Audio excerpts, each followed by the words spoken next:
আমি আমার সাংবাদিকতা জীবনে এই পর্যন্ত 3বার সন্ত্রাসী হামলার শিকার হয়েছি। আমি আওয়ামী লীগের বিরুদ্ধে কথা বলার কারণে তৎকালীন আওয়ামী লীগের প্রেসিডিয়াম সদস্য আব্দুর রহমানের বিরুদ্ধে কথা বলার কারণে আমার উপর হামলা হয়েছিল, আমি বিচার পাইনি।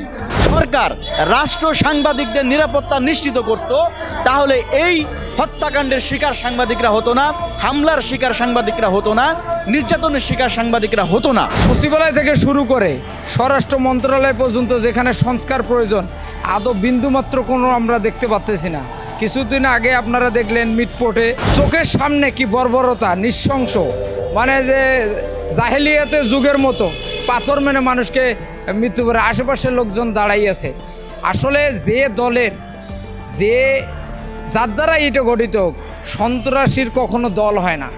যারা এটা ঘটাইছে তাদের কোনো পরিচয়, তারা সন্ত্রাসী। বর্তমান রাষ্ট্রের এমন একটা ব্যবস্থা হয়ে গেছে যে চাইলে যে কাউকেই হত্যা করতে পারছে, মারধর করতে পারছে, এবং এই জায়গায় আপনার কাউকেই বাদ দিচ্ছে না।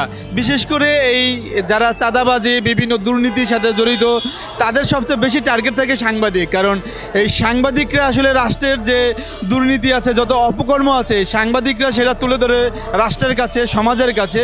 সেক্ষেত্রে এরা যারা সন্ত্রাসী দুর্বৃত্ত, যারা সাংবাদিকদের সবসময় টার্গেট করে, এবং এই টার্গেট করলে এই বিভিন্ন সময় দেখা যায় বিভিন্ন জায়গায় সাংবাদিককে মেরেই ফেলে।